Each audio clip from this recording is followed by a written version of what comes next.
जे निमारिये निमनि मल्ल दैत्यासी नमस्कार साष्टांग श्री गुरु खंडेरायासी नमो विठ्ठला राजया पांडुरंगा नमो रुक्मिणी माऊली ज्ञानगंगा नमो पुंडलिका नमो चंद्रभागा नमस्कार माझा रुक्मिणी पांडुरंगा पांडुरंगा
पांडुरंगा करू प्रथम नमन दुसरे चरण संताच्या त्यांच्या कृपादाने कथेचा विस्तारू बाबाजी सद्गुरु दास तुका जयांची गिर्या स्मरण होय सकळ विद्यांचे अधिकरण तेचे वंदो श्री चरण श्री गुरूंचे निकेते नमस्कार होणी आता ओम नमो ज्याध्या वेदवती पाध्या जय संसवेदात्मरूपा देवा तुझे गणेश सकलात्मते प्रकाशो म्हणे निवृत्ती दासो अवधारी जुनी नमो ज्ञानेश्वरा निवृत्त्योद्धार स्वपन देवा मुक्ताबाई नमो त्रिभुवन पावनी अद्वैत जननी देवाचे सच्चिदानंद रूपाय विश्वोत्पत्त्यादिहेतवे तापत्रय विनाशाय श्री कृष्णाय वयं नमः।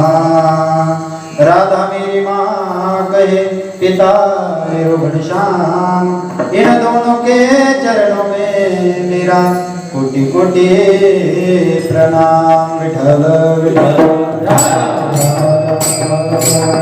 जेथे जावे तेथे कपाळ श्रीसे जेथे जावे तेथे कपाळ श्रीसे लाभतो विशेष संत संगे पूर्व पुण्य जरी होते सानुकूड अंतराया मोड दृपज तेथे प्रस्तुत प्राप्त स्थळी प्राप्त वेळेला कीर्तन सेवेकरता निवडलेला अभंग श्रीमंत संत पंढरीश पांडुरंग परमात्म्याचे लाडके लडवाड भक्त श्रीमंत जगद्गुरु तुकोबराय यांचा 4 चरणांचा उत्कृष्ट असा अभंग आहे। या अभंगाद्वारे जगद्गुरु तुकोबराय यच्छात मनुष्य प्राणी मात्रांना खऱ्या लाभाचं ठिकाण सांगतात। विठ्ठल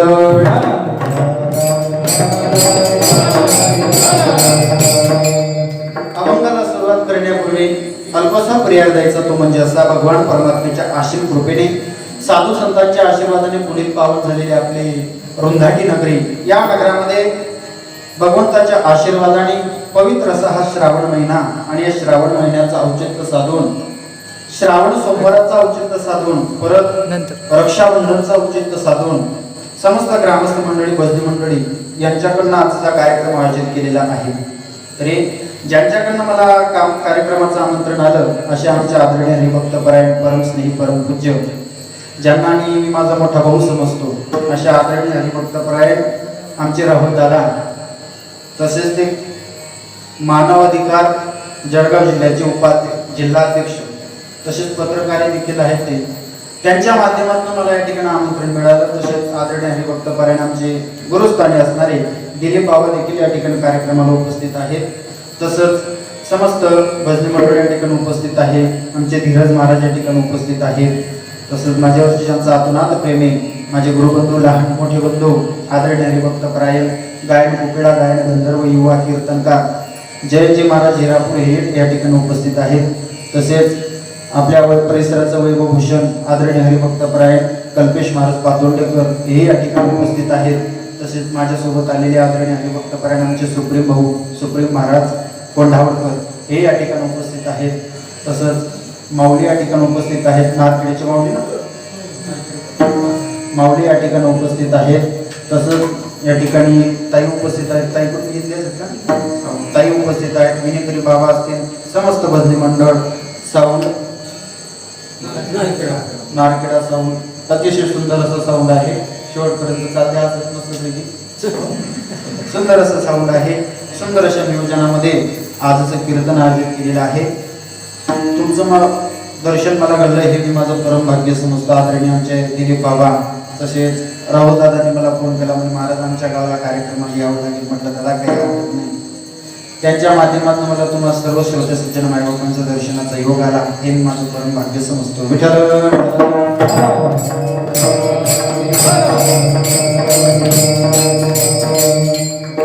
काका, या अभंगाद्वारे जगद्गुरु तुकोबाराय याच्यात मनुष्य प्राणी मात्रांना खऱ्या लाभाचं ठिकाण सांगतात. मग महाराज जगद्गुरु तुकोबाराय तुम्हा आपल्याला खऱ्या लाभाचं ठिकाण सांगतात.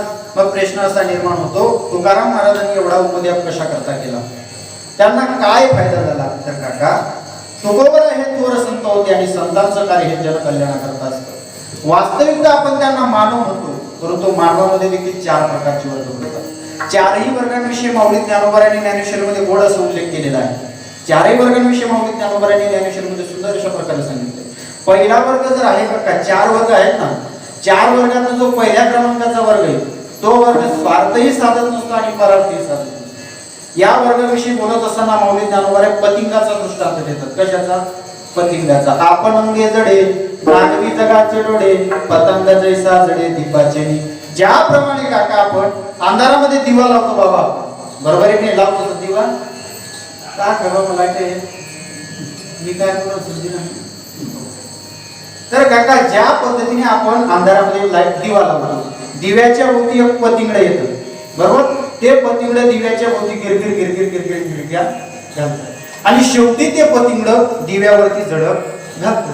दिवाही विझून टाकतं, स्वतःही जडून बसतो. मला सांगा, याच्या दिव्याचा फायदा आहे का पतिंगाचा? कोणाचाच फायदा नाही. अशा प्रकारातला हा वर्ग आहे. हा वर्ग स्वार्थही साधत नसतो आणि परार्थही साधत नसतो. मग बाबा, या देवाला, या वर्गाला जरी देव प्रसन्न झाला, काय देव जरी प्रसन्न झाला, पतिंग नाव घेतात, पतिंग कीर्तन नाही की विठ्ठल विठ्ठल.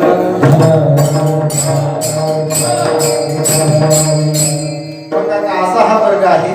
या वर्गाला देव जरी प्रसन्न झाला बाबा, तरी देखील हा स्वतःचा फायदा करून घेत नाही. हा फक्त नुकसानच बघतो. स्वतःचा फायदाही करून घेत नाही, दुसऱ्याचाही होऊ देत नाही. अशा प्रकारात हा पहिला वर्ग आहे. चला दुसरा वर्ग बघू. दुसरा वर्ग, हा वर्ग फक्त स्वार्थ साधत असतो, म्हणजे परार्थ साधत. फक्त काय साधतो? स्वार्थ साधतो, परार्थ साधत नाही. म्हणजे स्वतःच्या स्वार्थापोटी दुसऱ्याचं नुकसान झालं तरी चालेल, ते काही पाहत नाही. आणि या वर्गाविषयी बोलत असताना माऊली ज्ञानोबा ज्ञानेश्वरीमध्ये सुंदर अशा प्रकारे सांगतात. तैसे म्हणे वाचा काय भरत्या दुःख येत जाय, स्वार्थही साधिता न पाहे पराची हित. म्हणजे हा वर्ग फक्त आणि फक्त काका स्वार्थ साधत असतो. म्हणजे स्वतःच्या स्वार्थापोटी दुसऱ्याचं काही झालं तरी चालेल, काही हरकत नाही. गोड उदाहरण सांगतो, ऐका बरं का. थंडीचे दिवस होते. थंडीचे दिवस होते. 2 बाबा बसले होते.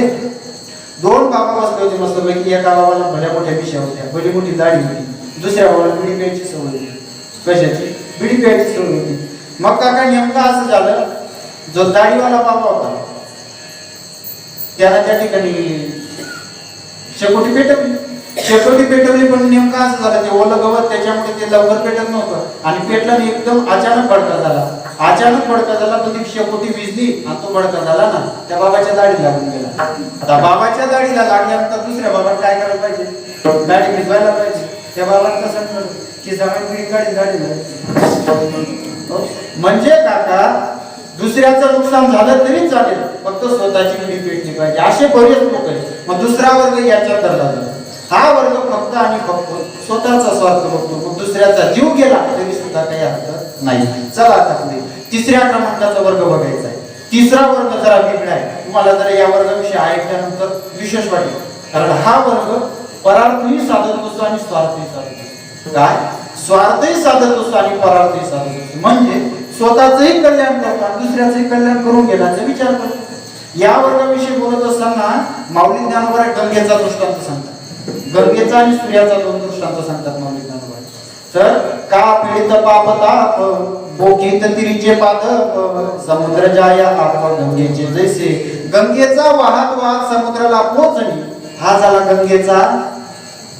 गंगेचा स्वार्थ आणि वाहत असताना आपल्या काठावरील झाडा झुडपांना मनुष्य प्राणी मात्रांना पाणी पुरवठा करते हा झाला तिचा पराक्रम. त्याच प्रकारे सूर्याचे काका सूर्य उगवतो मावळतो हा झाला सूर्याचा स्वार्थ आणि जगाला प्रकाश देतो हा झाला सूर्याचा पराक्रम. का जयाचे अंधे फेडीत श्रेयचे राहुडे उघडीत निघे जैसा वासवचा प्रदक्षिणा.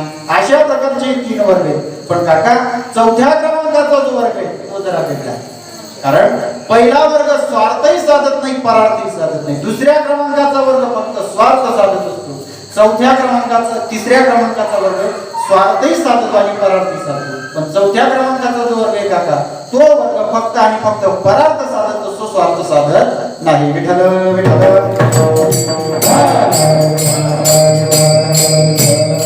म्हणजे जगाच्या कल्याणाकरता स्वतःची होळी झाली तरी चालेल ते काही पाहत नाही अशातला हा वर्ग आहे.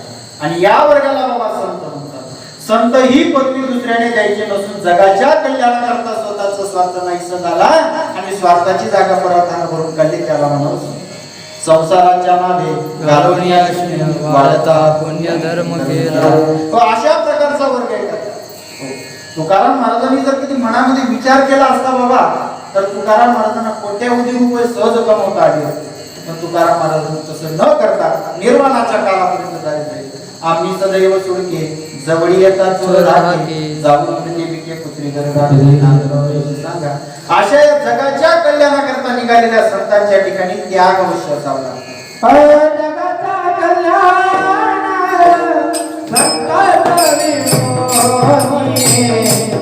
जगाच्या कल्याण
मंडळी राहिली काका कीर्तनामध्ये म्हणजे आनंद वाटतो, उत्साह वाटतो कीर्तन करायला.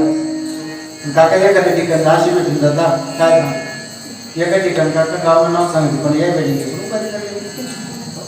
मस्त म्हणजे कीर्तनामध्ये प्रमाण दिलं मी. काल्याचं कीर्तन होतं, काल्याची आशी देवजवळी झाली माझी त्या काल्याची आशी देवभर रुची अशी अशी पण असतात का वा एकदम मस्त मंडळी आज लागली.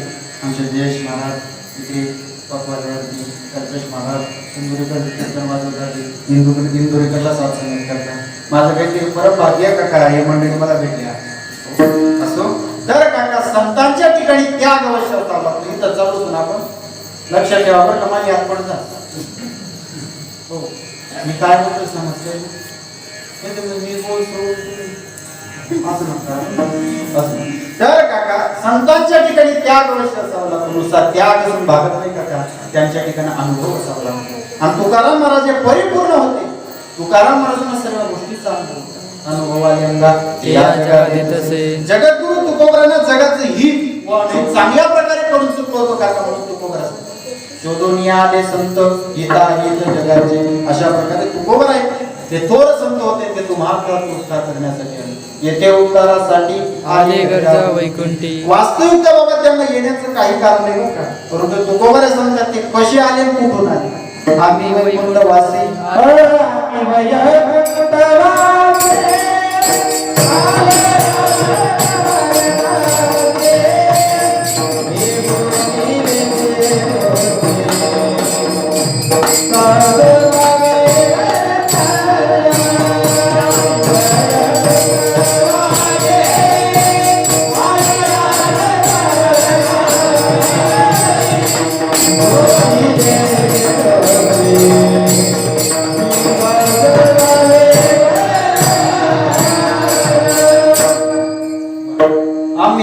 वासी आलो याचे कारण असे काका. अशा प्रकारे जगद्गुरु तुकोबरांनी मृत्यू लोकांमध्ये आवर्तीन जगाकडे अवलोकन केलं. त्यावेळेला तुकोबरांना कळालं की मनुष्य प्राणी मात्र खऱ्या लाभाचं ठिकाण नाही. म्हणून तुकोबरांनी तुम्हाला आपल्याला खऱ्या लाभाचं ठिकाण सांगतात अभंगाच्या पहिल्या चरणात.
लाभतो विशेष संत संगी.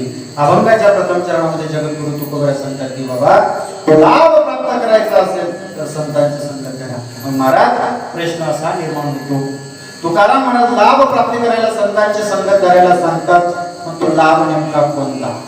बरोबर की नाही? कोणता लाभ? लाभाचे अनेक प्रकार सांगितले जातात. कोणाला धन लाभ, कोणाला पुत्र लाभ, पत्नी लाभ, असे लाभाचे अनेक प्रकार सांगितले जातात. मग तुकाराम महाराज जो लाभ या ठिकाणी सांगतायत तो लाभ म्हणजे नेमका कोणता? तर जगद्गुरु तुकोबरा या ठिकाणी जो लाभ तुकाराम महाराजांना सांगायचा तो परमार्थ रूपी लाभ. कोणताला परमात्मा.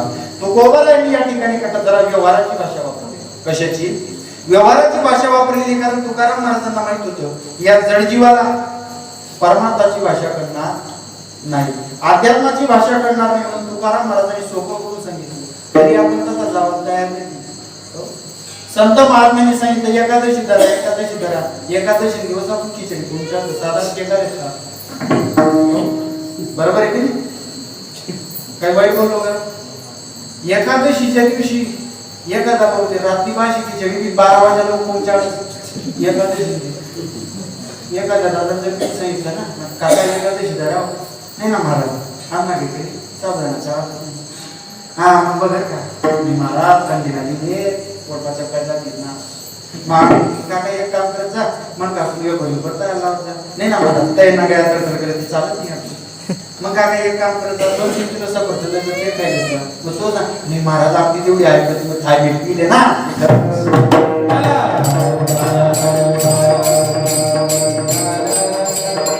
लोकांना म्हणजे एकादशीचं नाव सांगितलं म्हणजे हांगले काका खूप बसू. अरे काय एकादशी तिथं काय डाल तलवार युद्धामध्ये जावा नाही का? अरे साधा एकादशीचा उपवास करा ना आपल्या. आणि आपण काही एकादशी दिवस काय दिवसभर उपवास राहत नाही. जेवढा आठवडा भर खातात नाही ना तेवढं एकादशी दिवस तुमच्याकडेच खाईल. बरोबर आहे की? आणि ते निर्माण वाहन करता काय खाणं तरी सुद्धा एकादशी धरत नाही हो काका आपण. एखादा माणूस आहे कीर्तन ती एकादशी पण एकादशी धरत नाही. बागलामध्ये कीर्तनाला गेलो काका गावात नाव सांगितलं पण याय पाहिजे उपास केली त्या काका गावात मस्त पैकी कार्यक्रमात गेलो बस स्टॉपवरती उतरलो. त्याला त्या दादाला फोन केला म्हटलं दादा पोहोचलो मी बस स्टॉपवरती या म्हटलं मला घ्यायला. आला तू भाऊ गाडीवरती बसलो म्हणे महाराज पहिला मागलं कळले की हा तिथला ओके तू कळले काढा गेलो काका त्याच्या कोट्यात मस्त पैकी म्हणे महाराज आई 90,000 म्हटलं वा आई 70,000 आई 1,20,000 गेलो पुढे मस्त पैकी महाराज आई बोलत म्हणे म्हटलं वा काय दादा एकदम मस्त आहे म्हटलं पंढरपुढे ती काय म्हणे एकदम वडत करून महाराज पंढरपुढे म्हणे पण तिने किंमत ती ऐकली म्हटलं किती म्हणे 1,81,000 दिवाळी मी हो काका किंमत ऐकली मग उठला का आमचा 1,81,000 रुपये किंमत बैलजोडीची. म्हटलं दादा वा वा सुंदर बैलजोडी. तो माणूस ना बैलजोडीना मालक जरा आठवण झाला त्याना काका तेव्हापासून जेव्हा बैलजोडीचं वर्णन सुरू केलं बाबा काय सांगू काल गर्दीकडे होत आपल्या द्वारे जेवण घेत तयारी होती. जेवणाला बसलो मस्त पैकी माझ्या समोर बिचाऱ्या मम्मीनं परतचा ताट वगैरे आणला एकादशी होती त्या भाऊ समोर खिचडी परत करून किती एकादशीचं कीर्तन ठेवतो एकादशी धरत नाही. आता मग ताट आला मग चूक जेवण करायचं. तो भाऊ सांगितलं महाराज आई बैलजोडी किती हुशार. म्हणजे किती हुशार बटाव सांगा बटस उठान सांगा उठस चारा खावा सांगा चारा खा पाणी पिवा सांगा पाणी पिस इतली हुशार आहे नाही बैलजोडी मना वेगळी राहावी म्हणजे मी तिथं सांगतो म्हटलं काका आई बैलजोडी जर इतली हुशार आहे माझी एकादशी तर तो सांगे म्हणे हा महाराज बैलजोडी एकादशी तरच म्हणजे मला खाले खाई करायला ते पहिले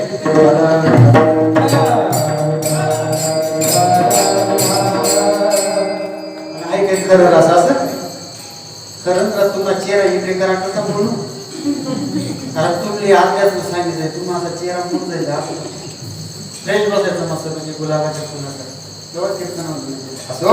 तर काका तुकाराम महाराजांनी जो लाभ या ठिकाणी सांगितलेला आहे तो लाभ म्हणजे परमार्थ लाभ. तुकाराम महाराजांना माहित होतं काका की या जडजीवाला परमार्थाची भाषा करणार नाही म्हणून तुकाराम महाराजांनी अध्यात्माची भाषा वेगळी केली आणि परमार्थ व्यवहाराची भाषेमध्ये तुकोबराय आपल्याला सांगतात की बाबा हो लाभ प्राप्त करायचा असेल तर संतांची संगत करा.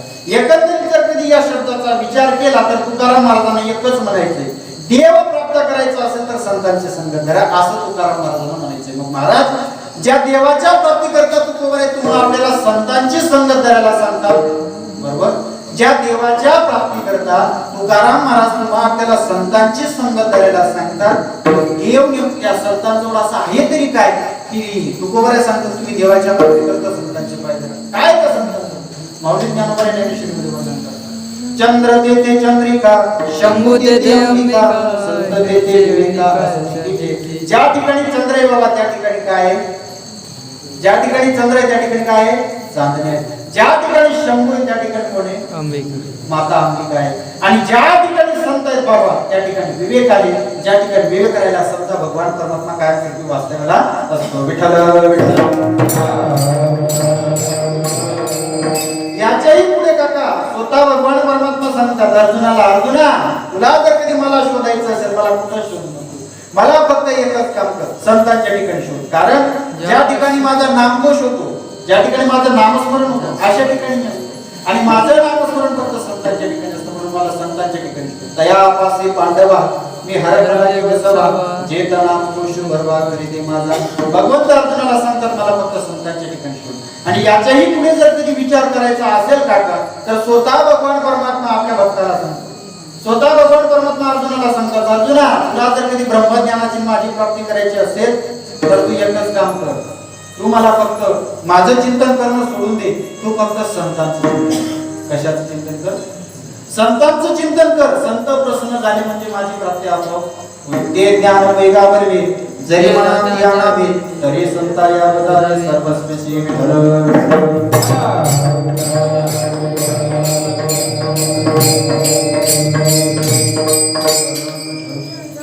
तर काका म्हणजे एकंदरीत जर विचार केला हरीच्या प्राप्तीचं एकमेव साधन म्हणजे हरी प्राप्तीचे उपाय धरावे संतांचे देवाय. आणि याची ग्वाही काका याची ग्वाही वेद लिखित देतात.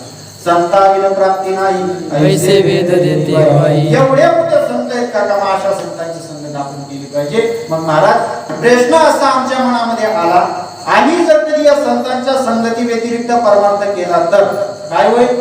आम्ही जर संतांच्या संगती व्यतिरिक्त परमार्थ केला तर काय होईल? देवाची प्राप्ती होणार नाही का? तर काका देवाची प्राप्ती होईल. देवाची प्राप्ती संतांच्या संगती व्यतिरिक्त होईल, पण देव कोणत्या रूपाने येईल हे सांगता येत नाही. म्हणून कोणत्याही रूपाने आलेला भगवान परमात्मा जर कधी सहज ओळखायचा असेल तर त्यासाठी संतांची संगत अत्यंत गरजेची आहे. विठ्ठल.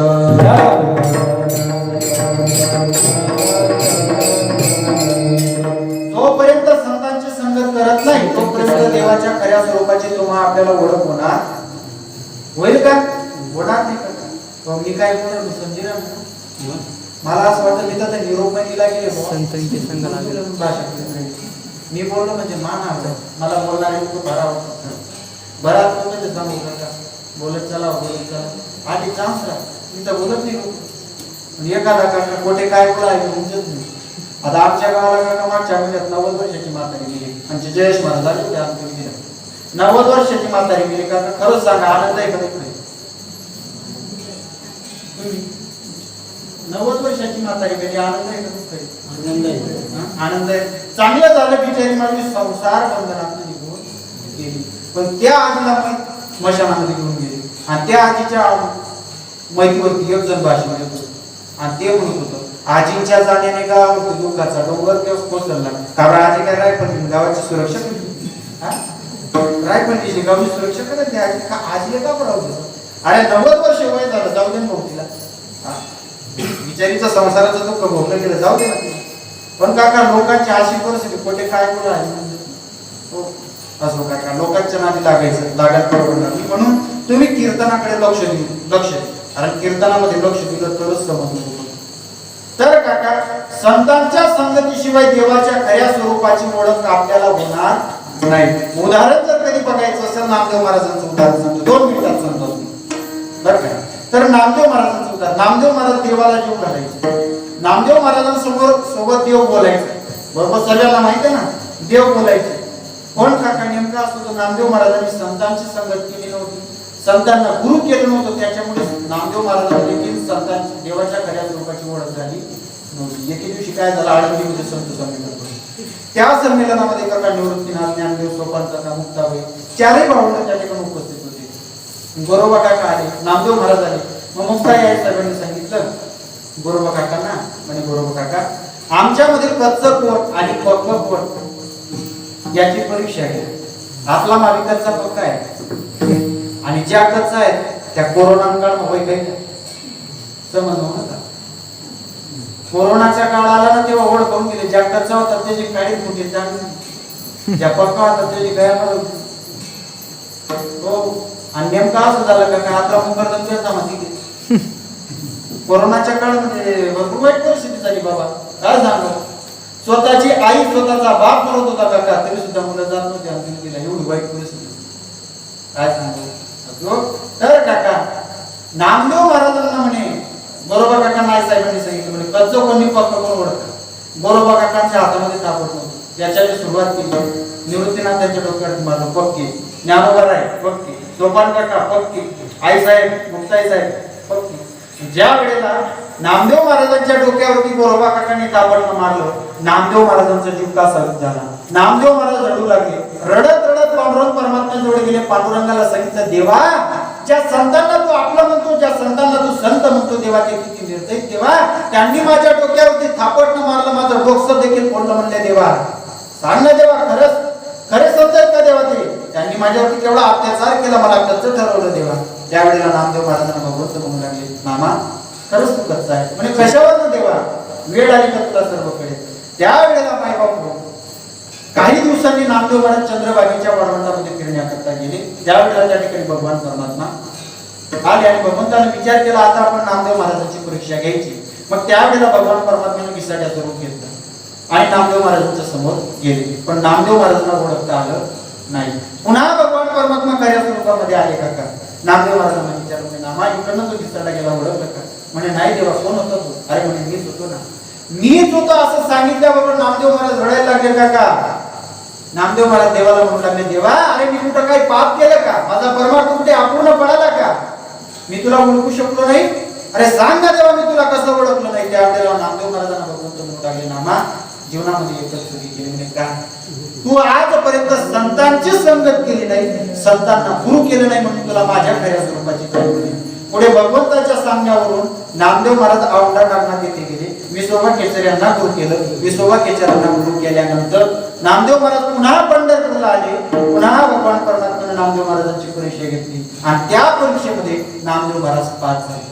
म्हणजे भगवान परमात्मा श्वान रूपाने आले करता प्रसंग सर्वात तुम्हाला माहिती म्हणून मला जेवढा मुद्दा सांगायचा तेवढा मी सांगण्याचा प्रयत्न करतो असो तर नामदेव महाराजांसमोर भगवान परमात्मा श्वान रूपाने आले श्वान रूपाने आलेल्या भगवंताला नामदेव महाराजांनी ओळखलं माझा दृष्टांत समाप्त झाला सिद्धांताकडे मला सांगा जोपर्यंत नामदेव महाराजांनी संतांची संगत केली नव्हती तोपर्यंत नामदेव महाराजांना देवाच्या खऱ्या स्वरूपाची जाणीव होती का नाही पण ज्या दिवशी नामदेव महाराजांनी संतांची संगत केली संतांचा अनुग्रह घेतला त्या दिवशी नामदेव महाराजांना देवाच्या खऱ्या स्वरूपाची जाणीव झाली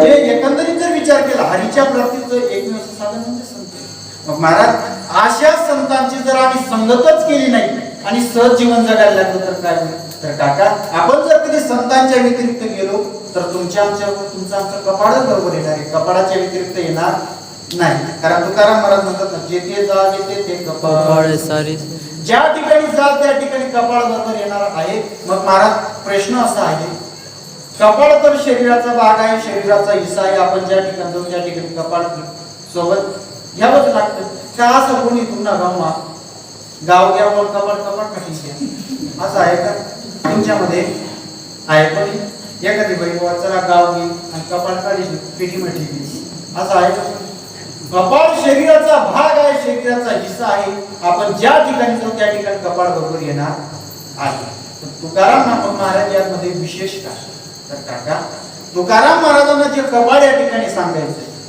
जे कपाळ तुकोबरा या ठिकाणी सांगतात ते कपाळ म्हणजे नेमकं कोणतं कपाळ तुकोबरा सांगतात तर ज्या ठिकाणी गंध लावतो ते कपाळ नाही बरं का ते कपाळ नाही सांगतात ते कपाळ तुकाराम महाराजांना या ठिकाणी सांगायचं नाही तर कोणतं कपाळ तर प्रारब्ध रूपी कपाळ कोणतं कपाळ प्रारब्ध रूपी कपाळ तुकोबरांना या ठिकाणी सांगायचं ज्या पद्धतीने आपण ज्या ज्या ठिकाणी जाऊ त्या त्या ठिकाणी कपाळ बरोबर येणार आहे त्याच पद्धतीने ज्या ज्या योनीमध्ये आपण जन्म घेऊ त्या त्या योनीमध्ये आपला प्रारब्ध बरोबर येणार आहे विठ्ठल कारण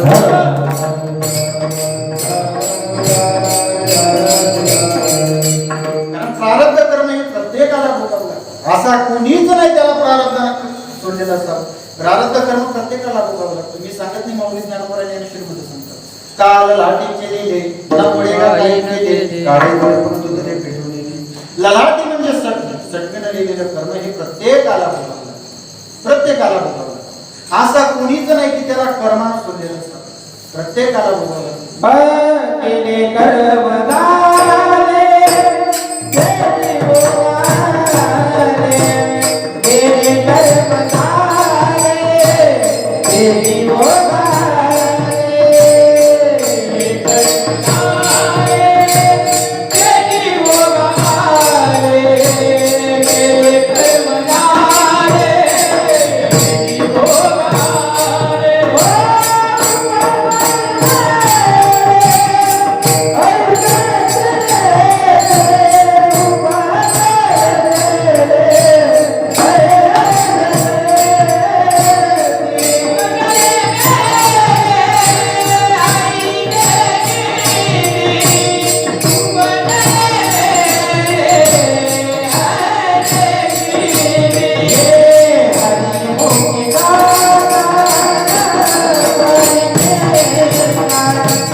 केले कर्म झाले त्याचे भोगावे. प्रत्येकाला कर्म हे भोगावं लागतं. असा कुणीच नाही काका की त्याला कर्म नसून दिलं असावं. प्रत्येकाला कर्म हे भोगावं लागतं. माऊली ज्ञानोबा याची यादी तयार करतात. माऊली ज्ञानोबा थोड्याशा शब्दामध्ये सांगतात. परियसी गवारा सादर कर्मी निर्वंश झाले सगर विद्ये वंदिले शारंगर झाला सुंदर शस्त्रनेमी कर्मी मनमत झाला सिराक कर्मी चंद्राचे घडला दोष कर्मी वाहन वाहते कुर्मशेष कर्मी कर्मुक ब्रह्मदेका कर्मी वासुकी लंके देवता कर्मी हनुमंत उदरी का सोटा कर्मी शुकदेव कर्मी काष्टा पाताळ वाटा बुडी गेला कर्मी दशरथे योगे मेला कर्मी श्रीराम वनवासी गेला कर्मी रावण शिव पावला घडला सीता देवी कर्मी दुर्योधना धीरज नासले कर्मी पांडव महापंथे गेले कर्मी शुद्ध सुशील नवशुदाला सर्वदेका प्रत्येकाला कर्म हे भोगावं लागतं काका. दुर्योधनाधिक नाश पावले पांडव महापंथाला गेले नवशुराच्या सर्पाच्या योनीला गेला. प्रत्येकाला कर्म भोगावं लागतं. इंद्रा पडली बघे चंद्र झाला नारद चुकला शाळा भजनाचा. प्रत्येकाला कर्म हे भोगावं लागतं काका. असा कोणीच नाही की त्याला कर्म नसून दिलं असा. प्रत्येकाला कितलं विद्युत मग पांढरा का भोग नसतो. बरोबर आहे की नाही? भोगावंच लागतं हो. असं कोणीच नाही दादा बाबा मी देव ना बाबा बोलेन नाही मी किती वाईट कर्म कर्म पाहून पडावं कोणीच नाही. प्रत्येकाला देव ठिकाणा कर्म चुकलं नाही. तुम्ही आपण कुठे केली मी कल्पना प्रत्येकाला कर्म हे भोगावं लागतं का म्हणून जीवन चांगलं जगलं पाहिजे. हो जीवन जगत असताना माणसाला कर्माचा विचार करून जीवन जगलं पाहिजे. काय कर्माचा विचार करून माणसाने जीवन जगलं पाहिजे. असं जीवन जगलं पाहिजे की मेल्यानंतर 10 लोकांनी म्हटलं पाहिजे नाही हो दादा चांगलं होते. बाकीना लोक असं जीवन जगतच का आता मेल्यानंतर लोक म्हणतात चांगलं गाव तयारी झाली. बरोबर आहे की नाही? असं जीवन जगून काही फायदा नाही. असं जीवन जगा. जीवन जगत असताना कर्माचा विचार करा की माझ्याकडनं कोणतं तरी वाईट कर्म घडायला नको. पण नेमकं असं झालेलं आहे का आजकालच्या लोकांना पैशाचा आलेला. पण एक सांगू का पैसा आपण जन्माला आलो तेव्हाही खाली आपण आलो आताही खाली आताच जाणार का. असा कोणी 5-50 बिघा जमीन लई घ्या सांगे डोली बांधली आहे का कोणी? कोणीच नाही. प्रत्येकाला या ठिकाणी टाकावं लागतं.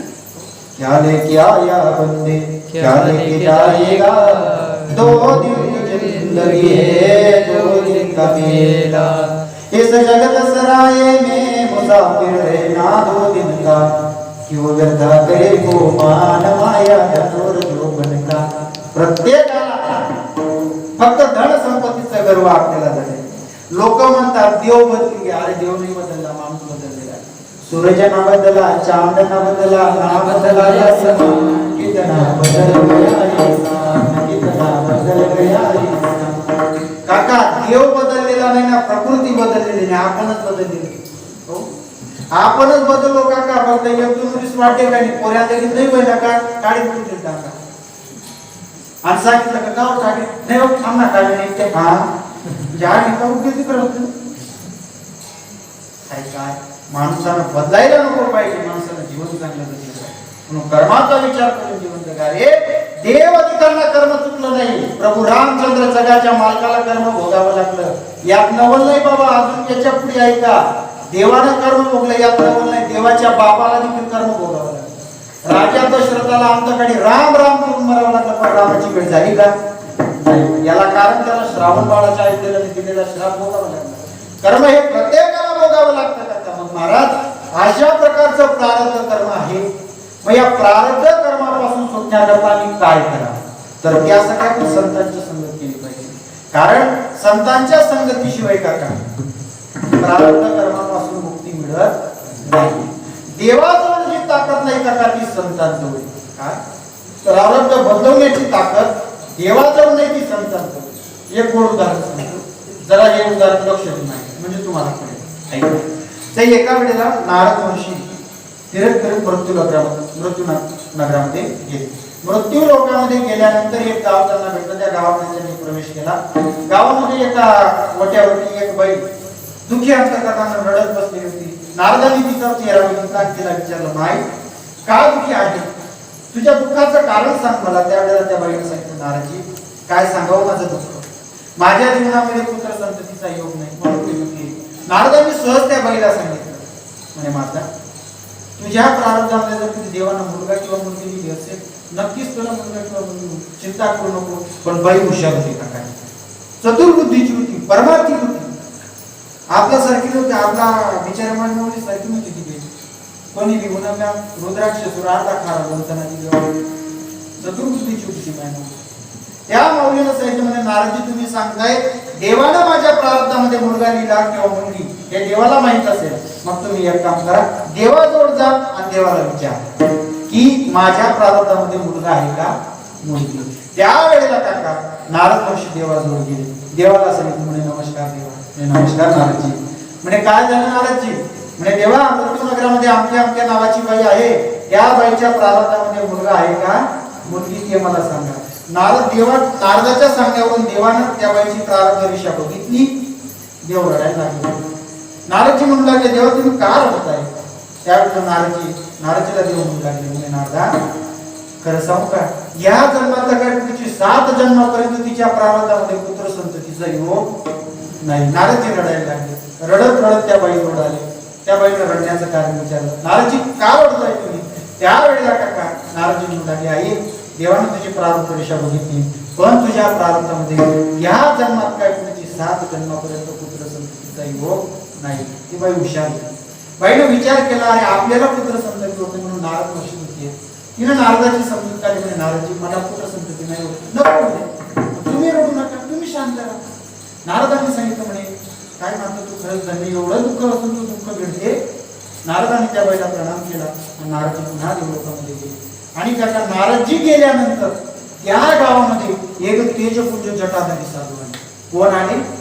जटाधारी साधू. आता तो साधू काय असा कसा होता नाही, रुद्राक्ष मिरच्या मागणारा. तेजपुंज जटाधारी भगवंताचा परम भक्त तो साधू आला. साधू गावात भिक्षा मागायला लागला. साधूने गावामध्ये भिक्षा मागायला सुरुवात केली, तेवढ्यात लोकांनी दरवाजे बंद केले, कोण खिडक्या बंद केले, कारण साधू ब्रीद कसं होतं. साधू भिक्षा मागत होता. त्यावेळेला ब्रीद काय बोलत होता, कशी भिक्षा मागत होता तो साधू भिक्षा मागत असताना म्हणायचा, माई जो मुझे 1 रोटी देगा उसे मैं 1 बच्चा दूंगा. माई जो मुझे 1 रोटी देगा उसे मैं 1 बच्चा दूंगा. लोक म्हणे ना का आटासाठी घ्यात रे. म्हणजे महाराज लोक पोटभरासाठी काही विनाका करायला लागतात का म्हणून. अरे शेपाला म्हणे कोण म्हणे ना माटी देका, कोण म्हणे शेण देका. करायचं ना काका. रोटी दिल्याने जर कधी मुलं झाली असते काका, माफी मागून सांगतो, रोटी दिल्याने जर कधी मुलं झाली असती लोकांनी संसार कशाला केला असता? बरोबर आहे की बरोबर आहे ना. संसार कशाला केला असता? लोकांनी सहज संन्यास घेतला असता, पण तरी एका साधूला रोटी द्यायची, त्यानं त्यांना मुलगा दिला असता. लोकांच्या मनामध्ये प्रश्न आला, अरे म्हणजे साधूचं काही डोकं फिरलं का पाहू जगासाठी तर काही गेले. लोक म्हणू लागले. त्यावेळेला काका साधूला गावात भिक्षा कोणीच देत नव्हतं. साधू निराश होऊन गावामध्ये फिरत होते.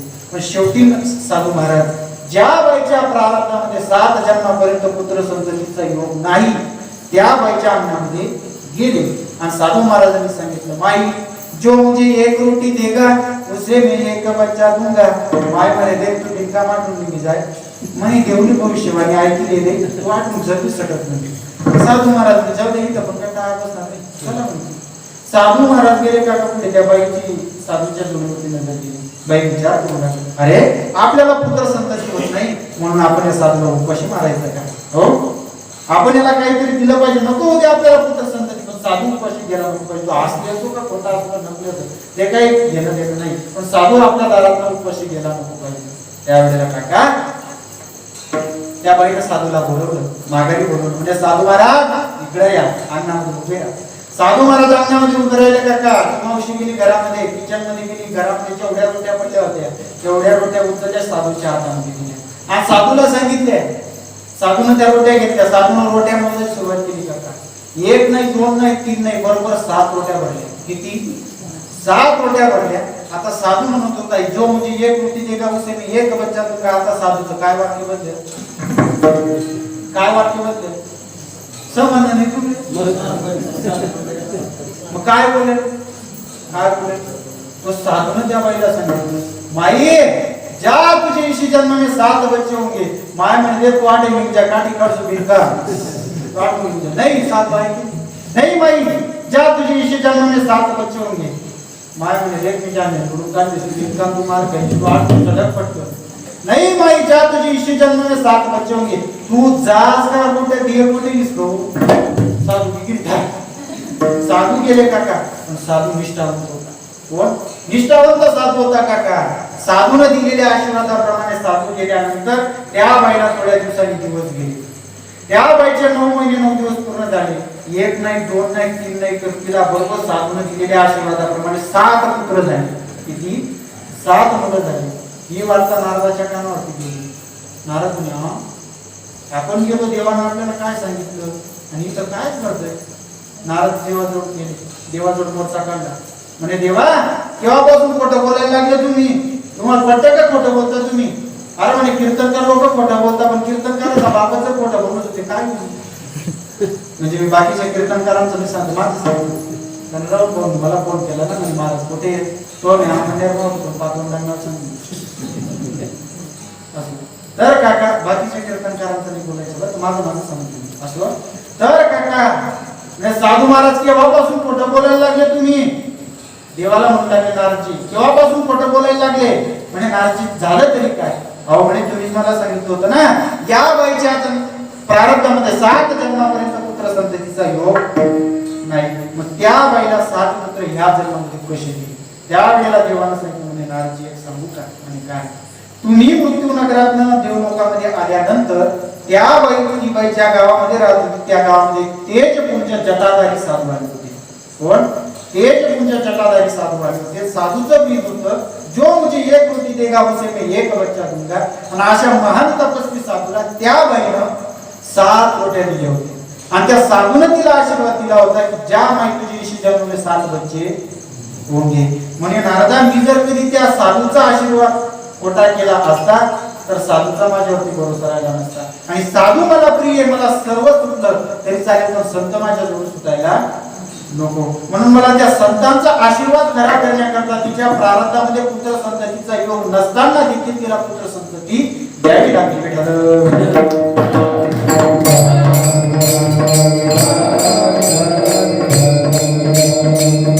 म्हणजे काका देवाजवळ ती ताकद नव्हती प्रारब्ध बदलवण्याची पण ती संतांच्या आशीर्वादामध्ये बदलली कारण संतांच्या संगतीमध्ये लागल्यानंतर काका जीवन सुंदर होते हो संतांच्या संगतीमध्ये लागल्यानंतर अनेक जन्माचं पाप जोडून बसतो तुका म्हणे पापे जाती संतांचा जप केला म्हणजे आपण देखील पाप नसतो नुसतं संतांचं नाव घेतलं काका तरी आपण पुण्यवान होतो पुण्य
ज्या टाइमला संतांच्या संगतीमध्ये लागला तर आपण जीवन सुंदर होतं का थोड प्रमाण दिलं पाहिजे संतान के संग लागले हिरव्याची मुली संतांच्या संगतीमध्ये लागलं म्हणजे जीवन सुंदर अशा पुण्यवान संतांचं नाव घेतलं मग आपण पुण्यवान होतो का मग महाराज प्रश्न सांगितलं म्हणतो ज्या पुण्यवान संतांच्या संगतीमध्ये लागल्यानंतर आमचं प्रारब्ध कर्म नष्ट होतं आमचं पाप जोडून बसतं आम्ही पुण्यवान होतो अशा संतांची भेट आम्हाला केव्हा आणि कशी होईल याचं उत्तर मला दुसऱ्या करणार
संतांची भेट होण्याकरता करता पूर्वजन्माचं पुण्य लागतं.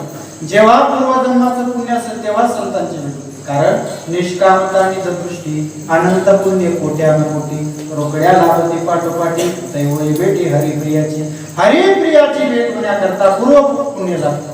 पूर्व पुण्याशिवाय खऱ्या संतांची भेट होणार नाही.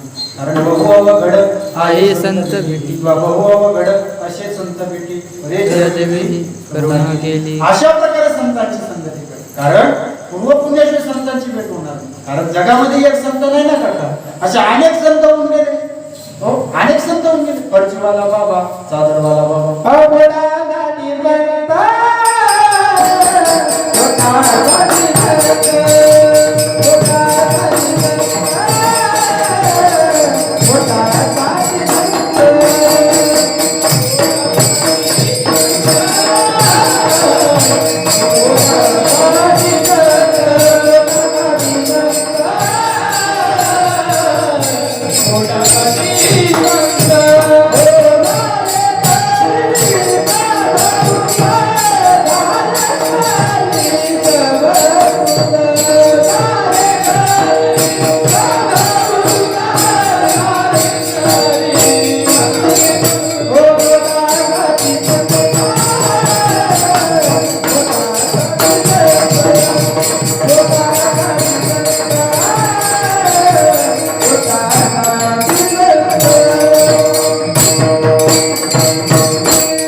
आहे का कोणाला दुसऱ्याची परवा.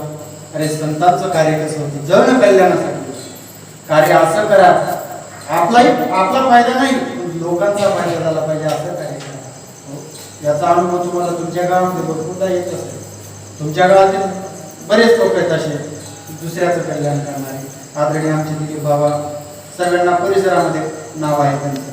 तरी काका त्यांची अजून नवीन पिढी आमचे राहू काय नावे पडतं त्या माणसाचं वय नाही बरं का त्या मुलाचं. पण आज पूर्ण महाराष्ट्रामध्ये नाव गाजले. इकडे गुजरातमध्ये कीर्तनाला गेलो काका त्यांनी मला विचारलं म्हणे महाराज कुठं राहतो तुम्ही. म्हटलं मी महाराष्ट्रात राहतो धुळे जिल्ह्यात. म्हणजे महाराज अहमदनगर तालुक्यातील गुंजाटी गाव त्या गावाचा मुलगा आहे म्हणे. त्याने आमच्या अनेक प्रकारचे मदत केली म्हणे अनेक प्रकारचं काम केलं बुवा त्यांनी. विचार करा काका तुमच्या गावाला गुजरातमध्ये कोण देणार होतो त्या माणसामध्ये का. कारण कार्य चांगलं ज्याचं कार्य चांगलं असेल का त्याचं नाव निघणार आहे. हो ज्याचं कार्य चांगलं आहे त्याचं नाव निघणार आहे. म्हणून धन्य ती माता धन्य तू पिता. खरंच अशा लोकांच्या पुढे असं रत्न जन्माला आहे. खरंच त्या मायमुलीचं दादाचं काहीतरी भाग्य असेल समाज कल्याणासाठी जीवन जगणारा मुलगा. हो खरंच काका मला तर नेहमी राहून सांगत असतात मला तुम्हाला काही मदत लागली सांगा. दादा नक्कीच. खरंच काका समाजासाठी जीवन जगणं आणि समाजासाठी काम करणं फार मोठी गोष्ट आहे. फार मोठी गोष्ट आहे. म्हणून काका तुमच्या गावाचं नाव पूर्ण अवघ्या महाराष्ट्रामध्ये गाजवणारं व्यक्ती म्हणजे आमचे राहुल दादा. म्हणजे तुम्ही काय म्हणू तेच मी मला तसं नाही बरं का. माझं वैयक्तिक मताने सांगतो काका कारण मी फिरलोय ना मला त्यांच्या नावाचा त्या ठिकाणी करायचं मला त्यांचं नाव सगळीकडे ऐकू आले. अवघ्या महाराष्ट्रामध्ये नव्हे तर महाराष्ट्राच्या बाहेर सुद्धा त्यांचं नाव तर कार्य असं करा की जेणेकरून आपलं नाव निघालं पाहिजे जगामध्ये. काका संतांवर बोलत होतो ना आपण तर संतांचं कार्य जनकल्याणाकरता असतं. आताचे संत हो आताचे संत ते म्हणतात दे माई भिक्षा दे. आता तर आपण म्हणतो दे माई भिक्षा ती माहिती तर नाही सगळं काळा बांधकाम फटाफट पण काका साधू लोक नेमकं साधूच्या गात्या पिठा साधू जातात ते आपलं सारखं देवा या मायमुळे विजय मायमुळे दिन बरं कामना कटाया वरच्या वेळेला 12-1 वाजल्यापासून अंगणामध्ये बसलेले असते तो भाऊ घेतला त्यांनी बाबा कपडा दान घालायला जाता पावशेर गांजा पिजामा तो भाऊ माई देख माय माय बरं सत्वानी शक्ती माय अमावस्या पौर्णिमा मुनिका माय तुला अंकन करस म्हणे माय काय सांगाव म्हणे माय माय भुक्याने भूक जाणस म्हणे माय दिशाने दिली जाणस म्हणे माय माय खरंच माय ज्या दिवसपासून या घरामध्ये नामली माय त्या दिवसपासून माय या घरनं कल्याण करायला माय तो माय तुझ्या करणार हो काका माय एवढे करायचे दादा करायचे मन दादा लोक म्हणा ऐकत नाही घरना लोक म्हणा ऐकत नाही माय खरंच पुन्हा आत्मा लक्ष नाही माय खरंच माय पुन्हा नाव गंगा शेवटी आणि 4-4 दिन आणतो माय कौतुक हाय खुशी होत नाही. मग काका तो देखीलच अनुमान प्रमाण साधू बघून घेतो माय खुशी होई ना मग तो बाकीच त्यांना सांगेल माय बाबा काय सिधे चालना माँ बाबा काशी को जा रहा है वहां पर तेरे नाम से भंडारा लगाएगा माँ कुछ देती है क्या माँ विचार नहीं करस हार की बोलती तांबड़ी हार की बोलती गहू विचार नहीं करस कारण लयला ते पडत नाही ना बरोबर की बिचारा काका लयला पडत तो बिचारा काका ऊन माणसांना काम करत काय बिचारी मग साधूशी देत कर आम ना गाव एक बहिणी अर्धा खा लोणचा नाही काय आमचं होतं पिंड्या पप्पा घरून जीवन जगत नव्हते अरे पिंड्या लोणचं लय तर पिंड्यान माय सांगे अरे पिंड्या तुम्ही पप्पा सांगते म्हणे आपलं काय म्हणतो तर खुशी करते तरी कारण अरे जे कमावून केलं तरी ज्याने कमावून आणलं त्याला तर ते या खाऊला काय देते. खरंच काका अशा संतांच्या नादी लागून काही फायदा नाही. महाराज संत कोणाला म्हणावं तर ज्याचा अंतकरण निर्वासना घेत झाला असेल त्याला म्हणावं त्याचे संत त्याचे संत ज्यांचा हे संत ज्ञानिका हे दाना कोणा नामस्मरणाला तुम्ही तुका आपले देह परिणाम बदले काम क्रोध केले संत तोची जाणा जरी दया समाजाचे अंगी ज्याच्या अंगामध्ये काका दया क्षमा शक्ती आहे त्याला म्हणावं संत त्याला म्हणावं संत. लोकांना सरकार संत म्हणतो एका ठिकाणी कार्यक्रम एक बाबा एवढा आग्रह करे म्हणे महाराज चला आमना घरी पाय त्याला द्या म्हटलं काय बाबा एवढं अडचण आहे का हा म्हणे महाराज आम्ही नवघर बांधले तुम्हाला संत महात्मा जर तुम्ही पाय लागेल ना करणार मी मनमा विचार करू म्हणजे आमना पाय लागायचं लोक कल्याण होतं आणि आमना घरी प्रचार लोकांचं काका ओ संत कोणाला म्हणावं काका अरे केवळ 108 वेळा नाथबाबांच्या अंगावरती तुंबला तरी सुद्धा राग आला नाही काका त्यांना म्हणावं संत अन्नासारखा नाम साधं पाणी उडू द्या बरं उडू द्या बरं पाणी 12 काय बोला शिरावात खरी गोष्ट आहे ना. लोक आम्हाला संत म्हणतात आम्हाला संत म्हणून काही कामाचं नाही काका कारण आम्ही संतांच्या लायकीचे नाही. संतांच्या पायाला जो मातीचा कण लागला असून रचकार त्याच्या लायकीचे सुद्धा नाही. संत संतांमध्ये आणि आमच्यामध्ये जमीन आसमानचा फरक आहे. संतांच्या कीर्तनामध्ये मेलेला माणूस जिवंत होतो का आमना कीर्तन ना काका सांगू संतांच्या कीर्तनामध्ये काका फक्त पाठवून देव कधी भेटेल आणि परत भक्ती कीर्तनामध्ये फक्त भक्ती नामस्मरण असायचं आमच्या कीर्तनात जो आम्ही पेटा बांधतो काका बाकी ना सांग मन सांग जो पेटा बांधतो ना तो आम्ही विचार करतो महानच्या कीर्तनात मिळते माणसं जिवंत होणार आहे. अरे संतांच्या कीर्तनामध्ये आमच्या कीर्तनामध्ये जमीन आसमानचा फरक आहे का? संत कोणाला म्हणावं बाबा, नाथ बाबांच्या अंगावरती एक यवन 108 वेळा म्हटला तरी सुद्धा राग आला नाही. बघा पैठण मध्ये एक धर्मशाळा आहे. नाथ बाबांच्या वाड्यावर ना गोदावरी मातेवरती जातो ना, तो जो रस्ता आहे त्या रस्त्याला एक धर्मशाळा आहे. त्या धर्मशाळेच्या बाजूला एक यवन राहतो आणि तो यवन आपल्या हिंदू लोकांना फार त्रास द्यायचा. येणारे जाणे हिंदू लोकांसाठी त्यांच्या अंगावर त्याने विचार केला आपण आज नाथ बाबांना त्रास द्यायचा. नाथ बाबांना वृत्ती केली, स्नान वगैरे केल्यानंतर काका नाथ बाबा या ठिकाणी एवढ्यात त्यांना नाथ बाबांच्या अंगावर पुन्हा नाथ बाबांच्या नाथ बाबांनी पुन्हा स्नान केलं, पुन्हा वरती आले, पुन्हा एक नाथ बाबांच्या अंगावर करता करता बरोबर काका 108 वेळा तो नाथ बाबांच्या अंगावर तुमला तरी सुद्धा नाथ बाबांचा राग आला नाही. शेवटी काका त्या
प्रसाद देऊन मुक्त केला रे. प्रसाद मुक्त केलं आमच्या सारख्या जानवर हो पाय माझा चप्पल चोरलं बरोबर आहे की नाही. संत होते म्हणून महाराज अशा संतांची जर कधी भेट झाली काका तर आपलं पुरेपूर उजडायला. अशा संतांची भेट झाली तर आपलं भाग्य उजडायला येतं. मग महाराज आमच्याजवळ गाडी आहे, बंगला आहे, धन संपत्ती सर्व काही, बायको आहे, मुलगा आहे, सर्व काही असताना आमच्या जवळ तुम्ही कसं काय म्हणता की संतांची भेट होईल तेव्हा भाग्य उजडायला येईल. पण आपण ज्याला भाग्य म्हणतो का ते आपलं खरं भाग्य नाही. खरं भाग्य तुकोबर आहे. अभंगाचे 3ऱ्या चरणात सांगतात भाग्य धरी नो रे, भाग्य धरी नो रे, भाग्य धरी नो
भाग्य तरी नवे धनपुत्रधारा निकटवास बरा संताबाई. धनपुत्रधारा म्हणजे बायको खरं भाग्य नाही, त्यामध्ये नाश आहे, ज्याच्यामध्ये नाश आहे त्याला भाग्य म्हणता येत नाही. बऱ्याच लोकांना वाटतं पुत्र जन्माला आला म्हणजे भाग्य. भाग्य नाही काका. एखादा माणसाला जर पुत्र होत नसेल तो म्हणतो मला पुत्र संतती केव्हा होईल. म्हणजे पुत्र झाला नाही तर दुखी, आणि झाला तर दुखी खरं असं. पुत्र झाला तर दुखी, झाला नाही तर दुखी. बरं जाऊ दे, आता दुसऱ्यावर बघू. एखाद्याचं लग्न होत नसेल तर तो म्हणतो माझं लग्न कुठे म्हणा कपायला भाषण म्हणा अंगावर आहे ना म्हणतो काय बरं का. लग्न झालं नाही तर तो दुखी, लग्न झालं तर हा दुखी दुखी दुखी दुखी. बाबांचं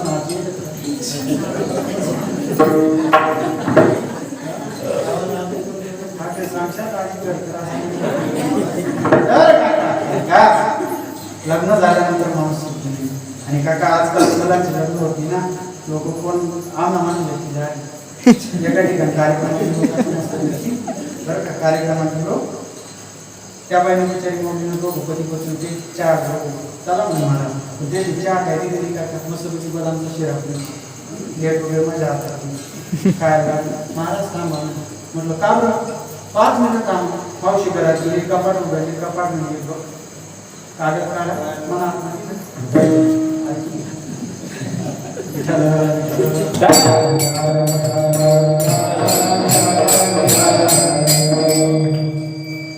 तर काका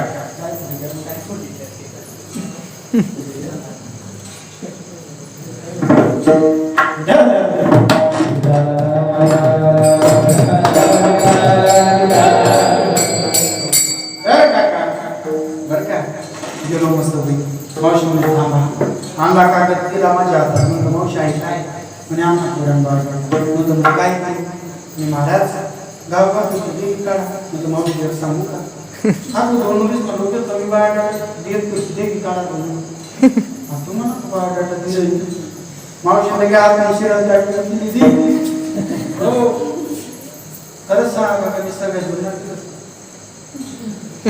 लोकच मी ध्यान म्हणतो. आता उंची वाढलेली वय फक्त 20 वर्ष उंची वाढलेली काका. मग मी 50-60 वर्षाचा योगजोन मारे कीर्तन कीर्तन आपण बसतो मस्त बाबा म्हटलं काय हो एक विचारू का म्हणजे पोऱ्या तरी करणे हा तुझं कोणा पोऱ्या पुन्हा टाका मला बाकी राहते खरंच ना काका. हा योगजोन मालिक रे म्हणे कीर्तन कार्यक्रम नाही मशी बाजायला खरंच ना. आता तो सर्वाला माणूस कीर्तन करत आहे ना आमच्या कीर्तन काय लोकांची परिस्थिती हो. लोकांना ध्यान बघत लोकांचे बाबा कसा पाहिजे गाडी गाडी आणि बॉडी गाडी श्रावण महिन्यामध्ये गाडी आणि बॉडी 20 रुपयांवर होता खरंच काका असं तर लोकांच्याकडे. आणि असा जिकडे आंबी पिढी असं आंबी पेठ झालं एका ठिकाणी कीर्तन होतो काका. कीर्तन आठवलं मस्त पैकी ज्याच्याकडे काम होता त्याला नेमका बेरीला जावं कानच म्हणजे महाराज महाराज दिसत आहे नाही कोण आहे बरोबर. आता जोधर बघा माणूस रात्री कीर्तन ऐकलं माझं आणि मला विचारतोय महाराज दिसत आहे म्हणजे कुठला आहे वाघाडी म्हणजे दूर होईल म्हणता नाही पुन्हा मागं झालं. मग म्हणे वय काय 20 वर्ष लगीन बिगीन म्हटलं लग्न वगैरे काय झालं लगीन व्हायला नाही पोरच काय विचार खरंच काका असो विनोदाचा भाग झाला विनोद मुद्दाम सांगितलं तुम्हाला कारण सांगू का जसं कोरोना व्हायला म्हणजे शरीर आजार मारतो तसं कीर्तनामध्ये आळस आला म्हणजे विनोद मारावा लागतो.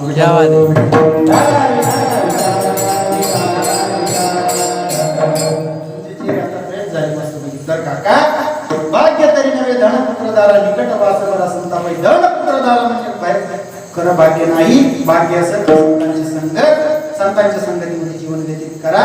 जवळजवळ काका 9:30 वाजले मस्तपैकी. आता आपण मी लांब काका फक्त 5-10 मिनिटं तुमचे घेतो. रक्षाबंधनचा दिवस, रक्षाबंधनचं कीर्तन, रक्षाबंधन विषयी सांगावं लागेल ना. तर काका रक्षाबंधन सारखा पवित्र दिवस सर्व माहेरवासी बिचाऱ्या नवऱ्या ज्या सासरला गेल्या सर तिच्या मनामध्ये श्रावण महिना सुरू झाला की बिचारी म्हणून विचार करतो हो मी माझ्या माहेरला कधी जाईल, माझ्या माहेरला कधी जाईल. मनामध्ये एक उत्साह असतो. माझ्या दादाला मी राखी केव्हा बांधेल, माझा भाऊ मला केव्हा कधी भेटेल असा उत्साह असतो. काय सांगावं काका रक्षाबंधनचा किती पवित्र दिवस आहे. एक बहीण आपल्या भावाच्या सुख समृद्धीची प्रार्थना देवाकडे करते तो दिवस म्हणजे रक्षाबंधन. सर्वात जगामध्ये काका सर्वात पहिली राखी लक्ष्मी मातेनं बळीराजाला बांधली, द्रौपदी मातेनं भगवान कृष्ण कन्हैयाला बांधली. अनेक कथा आहेत काका. वेळेच्या बरोबर सांगितलं थोडंसं चिंतन मानून रक्षाबंधन सारखा दिवस नाही. एखादी बिचारी माऊली सासरला असते काका श्रावण महिना जवळ आला की सांगते सासूला आत्या मला रक्षाबंधनला जाऊ द्या ना, रक्षाबंधनला जाऊ द्या. सासू सांगते बाई शेतीचे काम पडलेले आहेत, शेतीचं काम आटोपल्याशिवाय तुला जाता येणार नाही. ती बिचारी माऊली काका सकाळच्या 6 वाजता निघत्या काका शेतामध्ये, संध्याकाळच्या 6 वाजता तोपर्यंत बिना अन्न पाण्याची त्या ठिकाणी काम करतो. उन्हातानामध्ये का काम करते नाही. लवकर जर कधी शेतीचं काम आटोपलं बाई माझी सासूला लवकर पाठवलो, लवकर माहेरला पाठवलो. ती बिचारी माऊली उन्हातानामध्ये या अशानं काम करते का. संध्याकाळच्या वेळेला ती सुनबाई अंगणामध्ये बसते. 2-3 सुनबाई त्या ठिकाणी सासरवासी नसतात, एक जोड येतात. ते म्हणतात बाई मला कधी जायला पाहिजे. गाडी घोंगराची घेऊन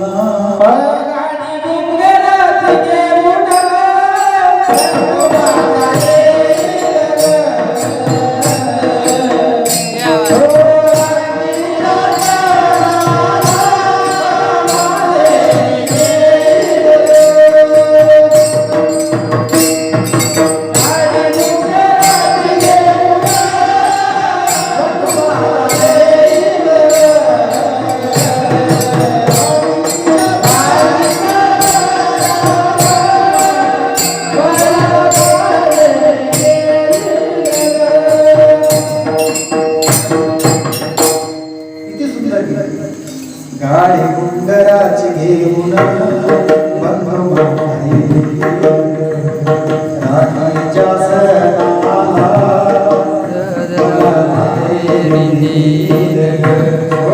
माहेरला जाण्याची लगबग असते काका. काय सांगावं वेड्या बहिणीची वेळी माया असते काका. काय सांगावं बहिणीविषयी दादा.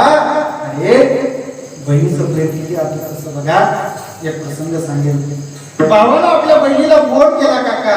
ताई भावाची गरीब परिस्थिती, भावाकडे खायला आणणार नाही हो, एका वेळेला उपाशी करतो तो दादा. अशी त्याची परिस्थिती. त्यानं बहिणीला फोन केला ताई रक्षाबंधनला येतेस का. बहिणीनं सांगितलं दादा या वर्षी माझं जमणार नाही, या वर्षी जमणार नाही माझं, मी येऊ शकत नाही, तू येऊन जा ना. भावाची एवढी गरीब परिस्थिती काका. बहिणीच्या गावाला भाडं सुद्धा त्याच्याजवळ. भाऊ पायी निघतो काका, बहिणीच्या गावाला पोहोचतो. बहीण त्याला एका रूममध्ये बसवते.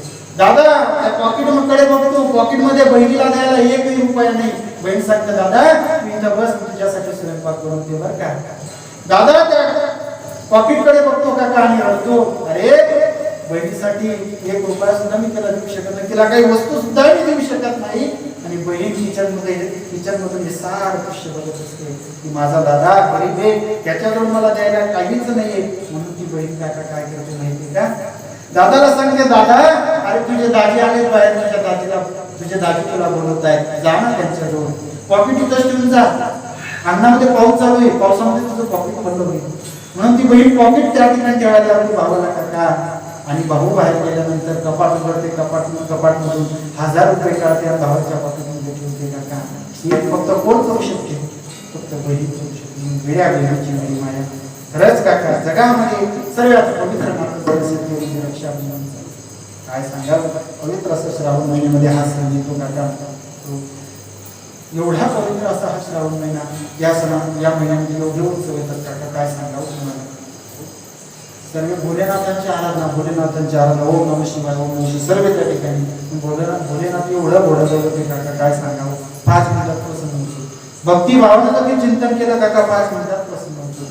एवढा भरा महादेव, काय सांगावं बड्या महादेवाविषयी काका. असं वेळ कमी 2 मिनिटं तुमची घेतो. माझ्या कीर्तनामध्ये काका शेवटी नेहमी सांगत असतो शहीद जवानांविषयी. माझा आवडता विषय म्हणजे शहीद जवान काका. तुम्हाला एक सांगते, कीर्तन ऐकलं तुम्ही, कीर्तनाचे विचार तुम्ही घरी घेऊन गेले नाही चालेल. फक्त 5 मिनिटाचा प्रसंग आहे काका, 5 मिनिटाचा प्रसंग आहे. आपल्या मुलांना फक्त आर्मीमध्ये भरती करा, आर्मीमध्ये भरती करा. रे मुलांनी असं जीवन जगलं पाहिजे काका. आर्मीचा जवान म्हणून जीवन जगलं पाहिजे. काय जीवन त्या मुलांचं असतं काका, काय जीवन त्या मुलांचं असतं. त्यांना नाही काय, त्यांना नाही का बाप, त्यांना नाही भाऊ, पण सर्वांचा त्याग करून काका ते त्या ठिकाणी भारत मातेची सेवा करतात. 2-3 वर्षापर्यंत आपल्या भावांना भेटत नाही हो. काय सांगावं त्यांचं जीवन काका. 2-3 वर्षापर्यंत बहिणीला भेटत नाही, आईला भेटत नाही काका. काय सांगावं हो. काय अंतःकरण असेल त्या मायचं, काय अंतःकरण असेल त्या बापाचं, ज्याचा पोटचा घोडा त्याला 2-3 वर्षापर्यंत भेटत नाही काका. काय सांगावं त्यांचं जीवन काका. साधारण आम्ही 2 दिवस जरी कुठे कीर्तनाला गेलो ना तरी आमच्या आई फोन करते, महाराज कुठे, अरे तुझ्याशिवाय जीवन जात नाही बाळा, लवकर घरी येणार. त्यावेळेला विचार करतो काका मी, अरे मी 2 दिवस बाहेर आलो तर माझ्या आईला जेवण जात नाही. ज्या मायचा मुलगा भारत मातेची सेवा करतो 2-3 वर्षापर्यंत आपल्या आईला भेटत नाही, त्या आईचं हृदय काय म्हणत असेल, काय म्हणत असेल त्या आईचं हृदय हो काका. साधारण मला रात्रीच्या वेळेला झोपलेलं असताना थंडी वाजायला लागली तर आमची आई स्वतःचं पांघरुण आमच्या अंगावरती टाकते आणि स्वतः विना पांघरुणाची झोपते. पण काका त्यावेळेला विचार करतो, ज्या मायचा मुलगा 0 डिग्री सेल्सिअस तापमानामध्ये त्या ठिकाणी जीवन जगत असेल त्या आईला झोप कशी येत असेल दादा.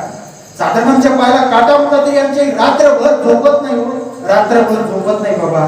पण ज्या मायचा मुलगा भारत मातेची सेवा करत असताना आपल्या छातीवरती गोळी घेतो, शहीद होतो, त्या आईचा आमच्यापर्यंत काय म्हणत असेल, काय त्या आईचा आत्मा असेल काका. जीवन जगा, शहीद जीवनासारखे जीवन जगा, सुंदर जीवन जगा काका. आज जाऊन बघा आमच्या सोनगीर गावामध्ये, सोनगीर गावामध्ये जवळजवळ 1 महिन्याची गोष्ट आहे काका. निलेश महाजन नावाचा पोरगा शहीद झाला. त्याचं जीवन काय सांगावं काका. निलेश महाजन माझ्या मित्राचा भाऊ, मित्राचा लहान भाऊ. काय त्याचं जीवन सांगावं. शहादा तालुक्यामध्ये कळंबू नावाचं गाव आहे काका. अक्षरशः त्याचं नाव घेतल्यावर डोळ्यात पाशी लागला काका. काय सांगावं त्या मुलाचं जीवन. कळंबू नावाचं गाव, त्या गावामध्ये निलेश महाजनचा जन्म झाला बाबा. त्याचे वडील देखील आर्मीमध्ये होते, काका देखील आर्मीमध्ये होते. निलेश महाजन लहान असताना त्याचे वडील शहीद झाले, काका शहीद झाले. निलेश महाजन 10वी मध्ये असताना काका त्याची आई गेली हो. लहानपणी, अगदी लहानपणी आई गेली, बाप गेला. आई वडिलांचं छत्र डोक्यावर हरवलं काका. 2 भाऊ आणि 1 बहीण, 3 भाऊ बहीण एकमेकांचे आसरू पुसायचे, जीवन जगायचे काका. काय सांगावं त्यांची परिस्थिती बाबा, काय सांगावं त्या मुलाची परिस्थिती. बहिणीचं लग्न मोठ्या उत्साहात होतं भावाने काका. बहिणीचं लग्न केलं आणि लहान भावाने मोठ्या भावाला सांगितलं, दादा माझं एक स्वप्न आहे. मोठ्या भावाला सांगितलं, दादा काय तुझं स्वप्न रे. त्यावेळेला मोठ्या भावाला लहान भाऊ म्हणू लागला, दादा मला आर्मीचा जवान व्हायचंय. मोठ्या भावाला सांगितलं, दादा अरे आपला काका शहीद झाला, आपला बाप शहीद झाला, आपली आई सुद्धा गेली रे, आपल्याला लहानपणीच मोठं झालो रे आपण, आणि तूही देखील मला सोडून जातो. अरे तूच माझा आधार आहे, तू मला सोडून जातो दादा, नको ना जाऊ मला सोडून, नको जाऊ मला सोडून. त्यावेळेला लहान भाऊ मोठ्या भावाला सांगतो, दादा अरे माझं स्वप्न आहे जीवन जगेल तर आर्मीचा जवान म्हणून, मी मरेल तर आर्मीचा जवान म्हणून. काही विचार त्या मुलाचे असतील काका, काही विचार त्या मुलाचे असतील. तो अगदी कमी वयामध्ये मोठ्या भावाने निश्चय केला आपल्या भावाचे विचार चांगले म्हणून. मोठ्या भावाने काका भावाला सांगितलं, दादा तुझं स्वप्न मी नक्कीच पूर्ण करेल. मोठ्या भावाने काका मिळेल ते काम केलं, हलक्यात हलकं काम केलं. लहान भावाचं पालन पोषण केलं काका, लहान भावाला शिकवलं आणि आर्मीमध्ये भरती केलं काका.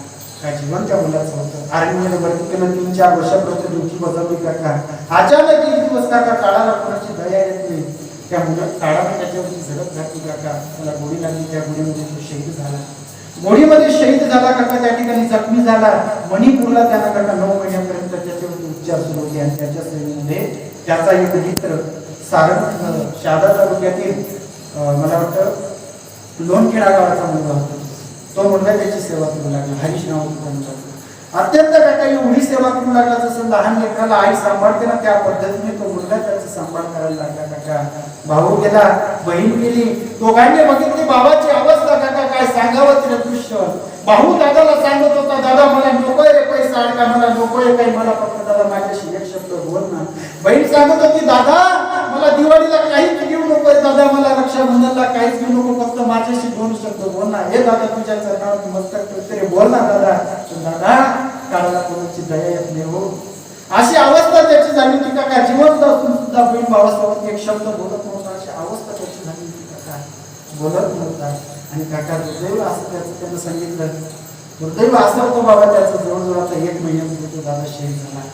त्या ठिकाणी त्याची प्राण मागून काका त्या सोनगीर गावामध्ये अशी परिस्थिती होती काका, हजारोच्या संख्येने त्या ठिकाणी जनसमुदाय जमलेला होता, लाखोच्या संख्येने लोक त्या ठिकाणी आले होते काका.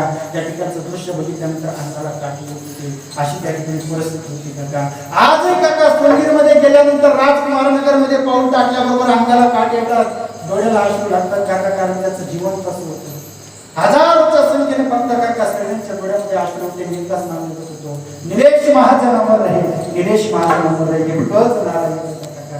म्हणून माय बाप जीवन असं जगा की माणसानं 10 वर्षापर्यंत त्याचं नाव लिहिलं पाहिजे, असं नाही जगायचं तर 1000 वर्षापर्यंत त्याचं नाव लिहिलं पाहिजे, असं करून जगा.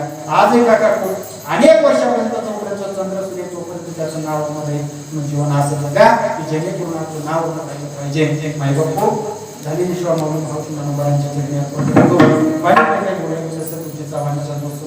प्रथमतः भगवान परमात्म्याचं मोठा उत्साहाने आपण भजन करायचं. काका 2 तास झालं आपल्याला कीर्तन आहे, 2 तासामध्ये तुम्हाला ते त्रास दिला करा, मांडीवर बसा, असं बसा तसं बसा, कारण आमच्या मंडळींची सवय असते असं बसा तसं बसा, त्या जरी कीर्तन कोणते सांगतो बरोबर की. म्हणून काका आता तुम्ही एक काम करायचं, वरती हात करायचा, वरती हात करायचा आणि जर वरती हात करायचा, मस्तपैकी भगवान परमात्म्याचं चिंतन करायचं. मग ते चिंतन कसं करायचं मंडळ तुम्ही वरती हात ठेवू नका, फक्त खाली मस्तपैकी देवाचं चिंतन करा. त्या बांगड्या कुठं बरोबर की नाही. तर काका भगवंताचं चिंतन करा. म्हणजे चिंतन कसं करायचं, विठोबा कोणी म्हणायचं, एक बाई एक गाव म्हणायचं, वकाचा पप्पा आमचा धनी, वकाचा पप्पा आमचा धनी. म्हटलं मावशी वकाचा पप्पा नेमकी काय लागले म्हणजे तुम काका नाव विठोबा आहे. विठोबा काय करायला त्या विठोबाला बाजूला कर, जगाच्या मालकाला बोलो, कसं बोलायचं विठोबा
विशेष संत संगे पूर्व पुण्य तरी होते सानुकूड अंतराय मोड दुखुज देते भाग्य तरी नवे धनपुत्रदारा निकट वास बरा संतापाई पूर्व पुण्य जरी होते सानुकूड अंतराय मोड दुखुज देते तुका म्हणे येते संतापाई देवाजी पूर्व पुण्य जरी होते सानुकूड अंतराय मोड दुखुज देते.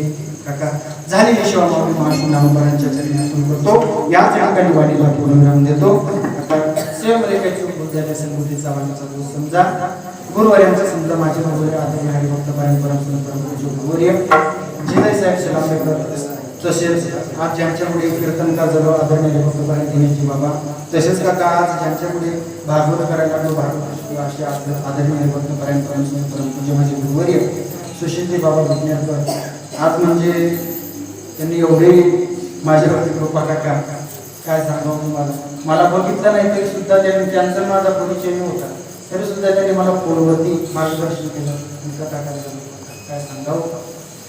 आजही काका त्यांनी मला फोन केला म्हणजे मला तुमचं कीर्तन लागलं नाही.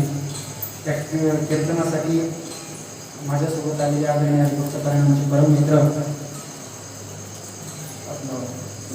सुप्रीम महाराज कोंडावळकर माऊली या ठिकाणी उपस्थित राहिले. माझे परममित्र आदरणीय भक्तपरायण जयेश महाराज हिरापूरकर हे उपस्थित राहिले. आदरणीय भक्तपरायण परममित्र कल्पेश महाराज या ठिकाणी उपस्थित आहे. माऊली या ठिकाणी उपस्थित आहे. काही या ठिकाणी उपस्थित आहे. छान काका तुमच्या गावामध्ये कीर्तन काका आदरणीय आमचे भाऊ आणि ताई काय काका सुंदर असं गाणे त्या ठिकाणी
याच ठिकाणी वाणीला वंदन देतो.